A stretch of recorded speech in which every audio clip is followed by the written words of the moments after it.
Hi everyone, I'm Cameron Parsons. I'm the technical editor with P-Sport Magazine. Today we're having another look at this racing simulator featuring Fanatec's CSL steering wheel P1 and Fanatec's Club Sport pedals, wheelbase and shifter, and the Obuto Revolution gaming cockpit. The last time we looked over these items, we were going over the features and design, and today we're going to actually put them to the test on a couple different racing sim software.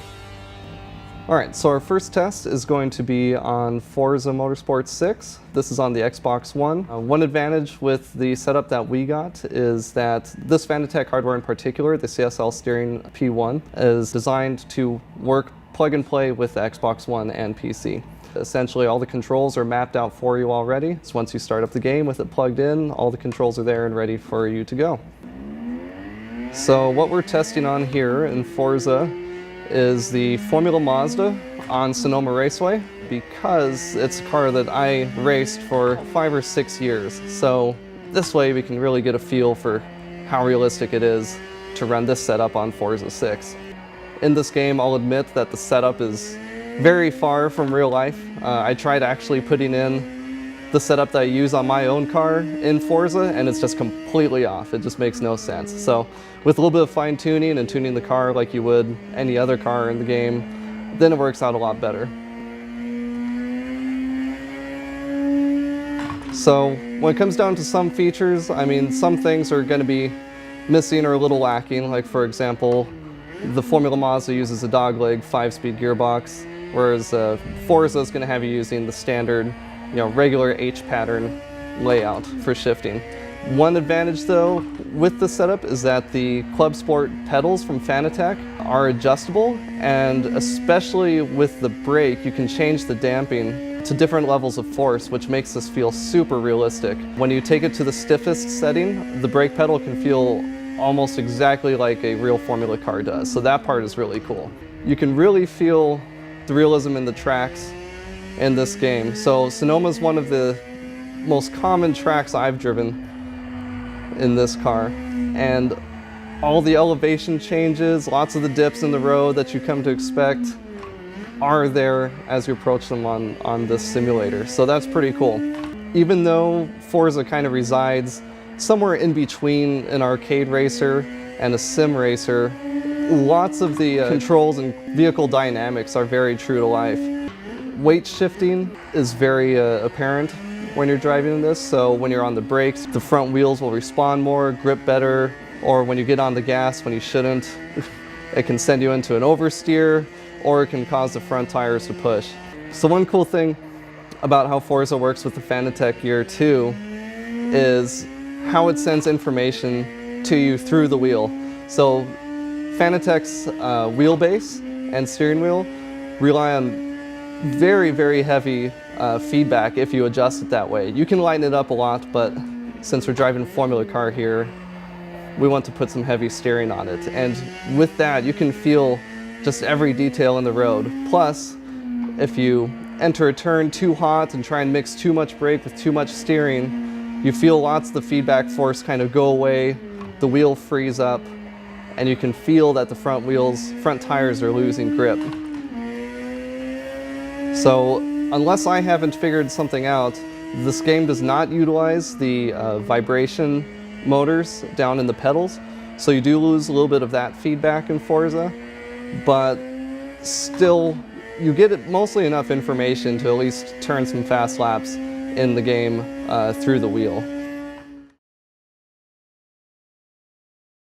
So we can run through a couple turns on the track just to have a little bit closer of a look. So this is coming around the main straightaway on Sonoma Raceway. Now typically we judge our line based on these seams that you see in the road, and then there's that bit of compression going into turn 2. And it's really cool because this game has the road surface down to that detail. You can see that seam in the road. I can tell you that that is actually there in real life.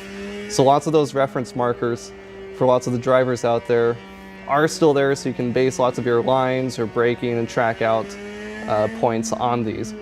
Even the rumble strips, all that detail is right where you expect it to be. And so some examples on this track, like as we come over a crest here, lots of times you can feel in real life and in the game the car getting lighter, and you can feel the tires kind of lock up and start to go away from you. So it's cool to see that lots of those, little details and characteristics of the car are still embedded, in the whole experience. Overall on Forza, I mean, they don't really advertise themselves to be a all-out sim racer. Oh gosh, I'm snapping. So overall, Forza 6 doesn't, and I don't think ever really did, advertise itself to be an all-out sim racer. But the Fanatec gear still makes it much closer to a simulation than it would be with the standard Xbox controller. And that being said, it still has plenty of detail in it to be realistic enough to have a good time, and to even use it as a tool to learn tracks or perfect your driving line and experiment with different driving techniques to go faster and faster. It's not one of those kinds of games where you just mash on the throttle, mash on the brake, and throw the wheel into a corner and expect to come out okay. It actually calls for repetitive, consistent driving that you have to be mindful of so that you don't crash and try and turn as fast laps as you can.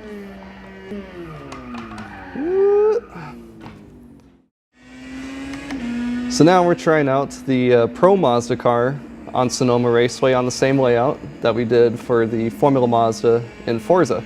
This time we're using iRacing, and iRacing is typically known to be a little bit more of a realistic simulator and racing tool for lots of teams and drivers, and then of course lots and lots of hobbyists and enthusiasts out there.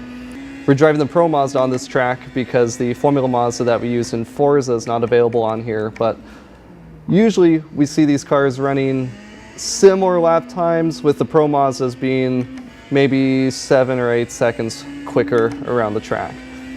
So in real life, when I drive the Formula Mazda around here on this layout, we've done about 1:38, 1:39 lap times.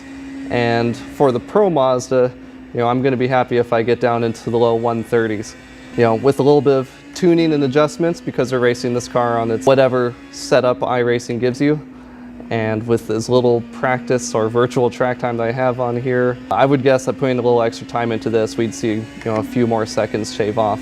When comparing this to the other software and comparing this to real life, the equipment on this is really cool. You probably noticed a couple times going over some of the bumps, some of the curbing on here, that the wheel has a tendency to kind of jerk back against whatever direction I'm turning it. If I run up over the rumble strips on the side or ride up on some of the curbs, you can feel some of the resistance that fights back with, or even when the car tries to creep up onto those hills. So it's really cool to kind of get that feedback in the wheel. The pedals right now are set up really stiff to be very similar to a Formula car. Typically, in some Formula cars, you'll see anywhere between 500 and 1,000 pounds of force needed to bring the car to a full lock.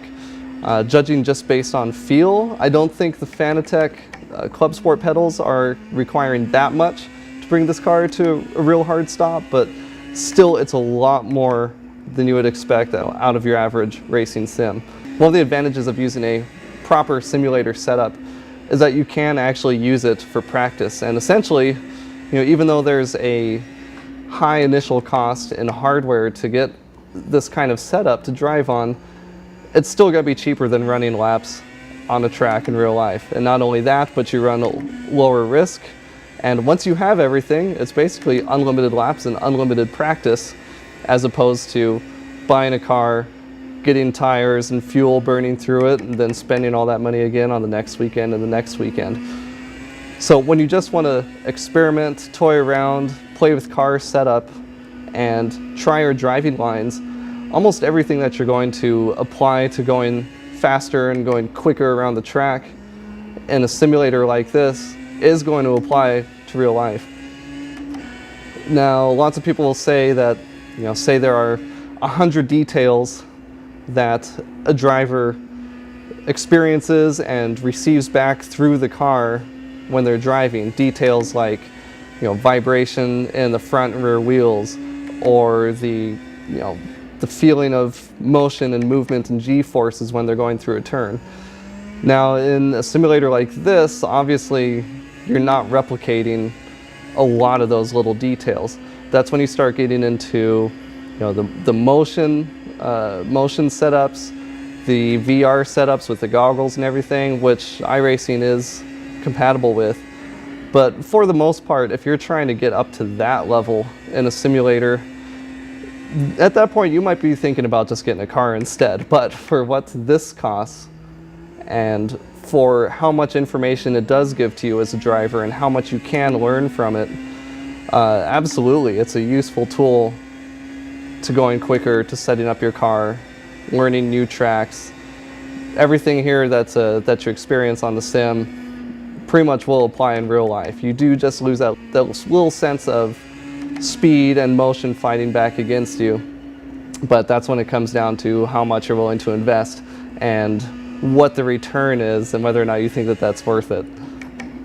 So for somebody who just wants to turn unlimited laps without any risk, without any extra cost, and still get a realistic enough setup that they can apply to the real world, I think Fanatec and Obutto have pretty well nailed it with that combination to make your own, you know, home racing simulator. Can I do donuts? Do it. Am I able to do donuts? Oh no. There's no reverse. I think I'm stuck.